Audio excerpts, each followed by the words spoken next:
La emisión ha comenzado puntualmente, no en el quietud predecible de un gran plató central, sino en el ambiente íntimo y casi confesional del programa Pla Secuencia, en la 2CAT, una elección geográfica y lingüística que de entrada establece el tono y la intención estratégica detrás de la entrevista más esperada en décadas. No parece un mero accidente que Iñaki Urdangarín haya decidido romper su prolongado y significativo silencio en catalán, rodeado de un amigo cercano de 30 años, Jordi Basté, lo cual inmediatamente sugiere la búsqueda de un espacio seguro, una suerte de refugio emocional y territorial, alejado del escrutinio y la rigidez de la corte madrileña. Una hipótesis clave para entender esta puesta en escena radica en la necesidad del exduque de Palma de apelar a una audiencia específica, quizás aquella que mejor comprende su vinculación con Barcelona, la ciudad donde se casó, donde nacieron sus hijos y el epicentro de su felicidad truncada, un intento claro de humanizar su figura ante un público que, históricamente, ha mantenido una distancia crítica hacia la Casa Real. Esta estrategia, no obstante, conlleva el riesgo de ser interpretada como una maniobra para desvincularse aún más de la institución monárquica, en un momento de notable fragilidad. Desde los primeros minutos, Urdangarín proyecta una calma tensa, un hombre que ha sopesado cada palabra, aunque la emoción inevitablemente asoma cuando se adentra en el capítulo más doloroso de su reciente historia. El punto álgido, el titular que se anticipaba y que inevitablemente dominará el análisis posterior, emerge con la pregunta directa sobre el coste personal de su paso por prisión. El ex deportista olímpico no titubea al confirmar que la pérdida material fue casi total, pero rápidamente enfatiza que la verdadera catástrofe personal fue la escisión matrimonial. Perdí prácticamente todo, y después hay una pérdida muy grande, uno de los amores de mi vida, que es Cristina, afirma, con una voz contenida, que a pesar de los años transcurridos, denota un dolor fresco.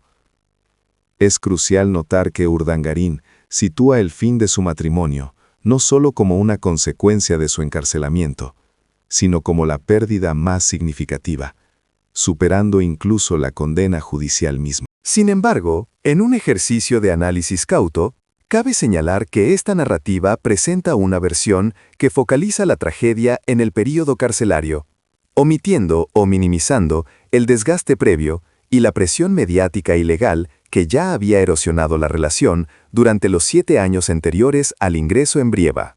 Es probable que la declaración esté diseñada para gestionar la percepción pública de su divorcio, sugiriendo que la fractura fue una víctima colateral de un sistema implacable, más que la causa directa de una infidelidad posterior, aunque la cronología de los hechos exige considerar todas las variables.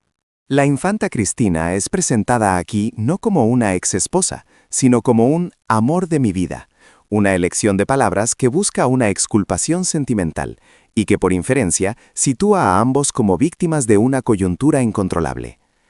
El relato de su encarcelamiento es crudo y detallado, buscando desmontar cualquier atisbo de un trato especial.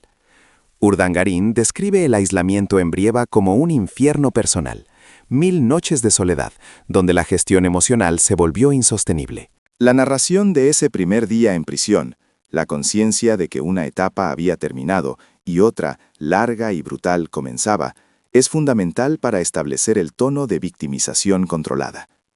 Reconoce haber llorado muchísimo y haber pasado por un bucle negativo que preocupó a sus allegados. No obstante, en este punto, la cautela analítica exige balancear el sufrimiento personal con el contexto judicial. Su elección de Brieva, una prisión de mujeres con un módulo vacío, aunque justificada por motivos de seguridad, inevitablemente alimenta el debate sobre el trato diferenciado que reciben las figuras públicas, un contrapunto que la entrevista busca sutilmente disipar al describir la soledad extrema del lugar. Es en esta soledad donde, según su relato, encuentra un mecanismo de supervivencia, la escritura. Pasó de 3 meses de llanto a llenar cuadernos, una actividad que podría ser el preludio de unas futuras memorias, un riesgo que la Casa Real, sin duda, observa con profunda inquietud. La promesa de que ese material está cada vez más trabajado sugiere una intención clara de controlar su propio legado y quizás ejercer una última forma de influencia o ajuste de cuentas. Finalmente, el exduque aborda el espinoso tema de su culpabilidad o intención. Su defensa se basa en la apelación a la ética familiar. Mi madre y mis hijos saben que es imposible que yo tuviera voluntad para delinquir. Esta declaración no es solo una defensa personal, sino una crítica velada y potente a la sentencia judicial que determinó su dolo. Al invocar el testimonio moral de su círculo más íntimo, busca invalidar la esencia de la condena ante la opinión pública. La voluntad de delinquir, desde la perspectiva de Urdangarín, es una barrera ética que él, como padre y como hijo, nunca cruzaría. Para reforzar su proceso de redención, subraya la necesidad de dejar el rencor en prisión. Afirma que el rencor es un tema que se debe trabajar honestamente en el aislamiento, aceptando los errores y dándose cuenta de que la rabia solo resta energía. Es probable que esta insistencia en la ausencia de rencor sea una declaración política tanto como personal. Al proyectar que ha superado la amargura, intenta mostrarse como un hombre rehabilitado, listo para reinsertarse plenamente en la vida pública, sin la sombra constante del resentimiento hacia la Casa Real o el sistema judicial que lo sentenció. Sin embargo, queda flotando la pregunta crucial. Si el rencor se quedó dentro, ¿qué queda de la verdad incómoda que lo llevó hasta allí? ¿Y hasta qué punto esta elaborada narrativa de dolor y superación es también un acto cuidadosamente orquestado de reposicionamiento mediático? La entrevista, si bien profundamente personal, es inseparable de su dimensión política, y cada confesión parece diseñada para reconfigurar la memoria colectiva sobre el escándalo NOS, ofreciendo una versión final donde Iñaki Urdangarín es, sobre todo, un hombre que lo perdió todo por amor y por la fatalidad. El punto de inflexión, el día en que la vida de Iñaki Urdangarín se fragmentó ante la vista de toda la sociedad, constituye el eje central de esta reconstrucción narrativa que él mismo intenta imponer. Es imperativo señalar, bajo la cautela analítica que nos guía, que la descripción de este momento crucial busca maximizar el pathos y establecer la conexión ineludible entre su condena y la destrucción de su estructura familiar. Según su propio testimonio, la noticia de la entrada en prisión se recibió en Ginebra durante un almuerzo con la infanta Cristina. Este detalle, simple en su ejecución, subraya la inmediatez y la brutalidad con la que la fatalidad intervino en un entorno de aparente normalidad. Urdangarín confiesa que, hasta ese instante, persistía la esperanza, una esperanza cimentada en 16 años de lucha legal, 7 de los cuales transcurrieron bajo la presión directa de las acusaciones. Una de las hipótesis que se barajan en el análisis es que esta persistencia, este aferrarse a la posibilidad de revertir la situación, pudo haber exacerbado la caída emocional subsiguiente. Es decir, cuanto mayor era la expectativa de éxito, más devastadora fue la colisión con la realidad judicial. Inmediatamente después del fallo, la prioridad fue la comunicación familiar, reuniendo a sus hijos en Suiza para, en sus palabras, relatarles lo ocurrido y decidir en familia cómo iban a enfrentarlo. Esta acción, enfocada en la unidad frente a la adversidad, no impidió lo que él mismo define como la pérdida más profunda. Al ser preguntado por lo peor de aquella etapa, la respuesta no se centra primariamente en la privación de libertad, sino en la pérdida material de prácticamente todo, y de manera categórica, en la disolución de su matrimonio con la infanta Cristina, a quien describe como uno de los amores de mi vida.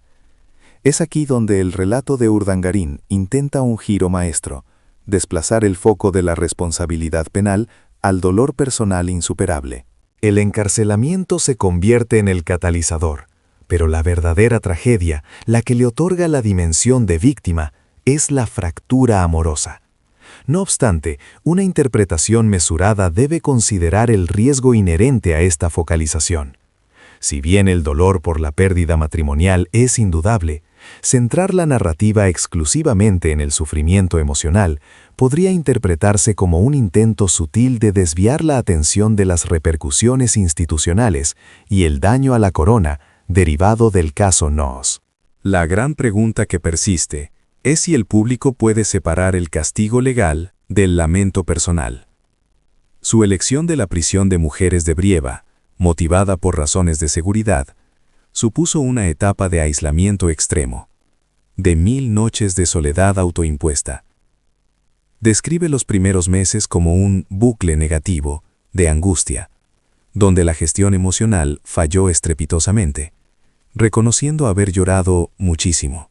La confesión de esta vulnerabilidad extrema es un elemento clave en la rehumanización del personaje, un duque caído reducido a su estado más elemental y desprotegido. La superación, según narra, llegó solo cuando, por recomendación, comenzó a escribir, a plasmar en cuadernos todo aquello que pasaba por su cabeza. Este proceso de catarsis y documentación plantea una nueva incertidumbre, el destino de esos escritos.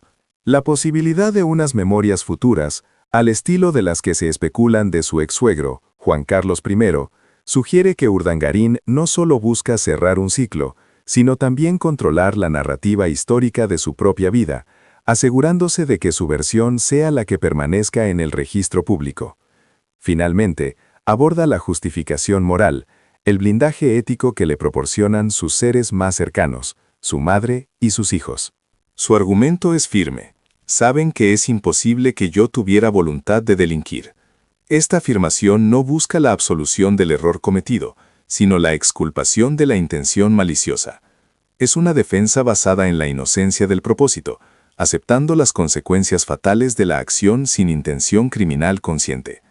En esta aceptación reside la clave de su cierre psicológico, lo que le permitió, según afirma, dejar el rencor atrás. El rencor, dice, es energía que se resta, y es un tema que se debe trabajar en prisión, quedando allí cuando se cerró la puerta.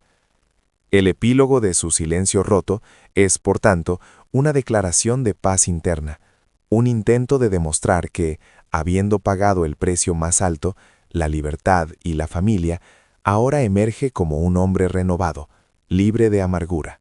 La conclusión que se extrae de su entrevista es que Iñaki Urdangarín ha completado la transición del villano al superviviente, buscando anclar su futuro en Vitoria y Barcelona, los lugares que definieron su felicidad y su origen. Ha saldado sus cuentas con la justicia y públicamente ha lamentado sus pérdidas personales más dolorosas. El bucle de su tragedia se cierra al presentarse no como el arquitecto de un esquema de corrupción, sino como la víctima colateral de un sistema que, a su juicio, le arrebató al amor de su vida. Es fundamental recordar que este análisis, como toda interpretación mediática, se basa en las declaraciones públicas ofrecidas y representa una perspectiva editorial, sin pretender establecer una verdad judicial o histórica definitiva.